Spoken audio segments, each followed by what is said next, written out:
কালকা প্রচুর পরিমাণ বৃষ্টি আসলো, এই 3 দিন ধরে বৃষ্টি। আজকে রোদ উঠছে, রোদের এমন গরম, তাপ প্রচুর। ঘামাই ঘুমাই গেছি। বিলে পানি, পানি শুকায়নি, কোন সময় উগাইবে। মাইসের ফসল ফসল সব নষ্ট হয়ে গেছে।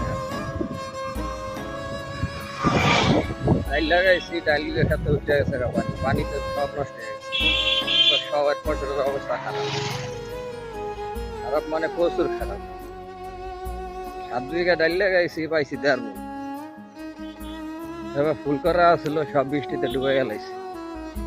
এমনি ডুবাইলে আর হয়, এখন সব গাছ যাবে মরিয়া, আর ডাইলে গেছে গা ফুল হয়ে। আর ডাইল সব গেছে গা ফুটে ফুটে গেছে গা, ডাইল ব্যস্ত কষ্ট হয়ে যাবে।